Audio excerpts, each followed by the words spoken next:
விஜய் சாரோட நான் 2000 ஃப்ரெண்ட்ஸ் நான் படம் பண்ணேன். அதுக்கப்புறம் அவர்கிட்ட கூட படம் பண்ணவே இல்லை. அதுக்கப்புறம் ஃபுல்லாக அஜித் தான். விஜய் நான் பார்க்குறதே கிடையாது எங்கேயுமே. எங்கன்னா ஃபங்க்ஷன் இதில் அப்படி கிராஸ் பண்ணுறது தான், ஹலோ ஹலோ அப்படின்ட்டு தான். அப்போது என் பையனுக்கு அவன் வந்து முருகாசிட்ட ஒர்க் பண்ணான், சர்க்காரில் ஒர்க் பண்ணதுனால கல்யாணம் அவன் ஃபிக்ஸ் பண்ணிட்டான் 2018. நான் சொன்னேன் விஜய்க்கு இன்விடேஷன். நான் சொல்லி எப்படிடா வருவார் விஜய், 2000 நடித்தேன் அவர்கிட்ட, 18 வருஷத்தில் அவர் கண்டுக்கவே இல்லை.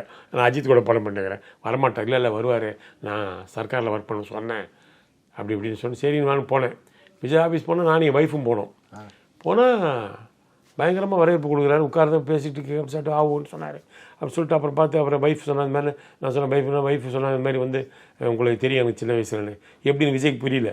என் ஒய்ஃபோட அப்பா வந்து மியூசிக் டைரக்டர் PS திவாகர், பெரிய மியூசிக் டைரக்டர், 40 படம் பண்ணியிருக்காரு.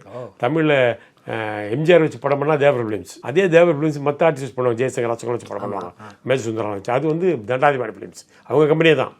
அப்போ தேவர் ஃபிலிம்ஸ் பண்ணால் கவி மகாதேவன், தண்டாதிபாணி ஃபிலிம்ஸ்னால் PS திவாகர் தான் மியூசிக். நேர்வழி ஜெயசங்கர் வச்சு, வாய்மையே வெள்ளப்படா, தெய்வச்செயல், பழகு மழைகள் பழகி பார்த்தான், தெய்வச்செயல் தான். அப்புறமே நல்ல நேரம் எடுத்தாங்க. அதுக்கப்புறம் அந்த ஹாத்தி மேலே சாத்தின்னு எடுத்தாங்க. அதுக்கப்புறம் மறுபடியும் தாயின் மேலான்னு எடுத்தாங்க. அப்படி போய் வரும் அந்த கதை. அதனால அப்போது நல்லா பழக்கம். சொன்னோன்னா அவன் பயங்கர ஃப்ரெண்ட் ஆகிட்டான். நான் மாஸ்டரோட ஸ்டூடெண்ட், நான் வராமல் இருப்பான்னு சொல்லி அவங்களும் இப்போ பயங்கர தோஸ்த் ஆகிட்டாங்க 2 பேரும். அப்புறம் பார்த்தா சரி, அப்போட நம்பிக்கை இல்லைன்னு வச்சுங்க.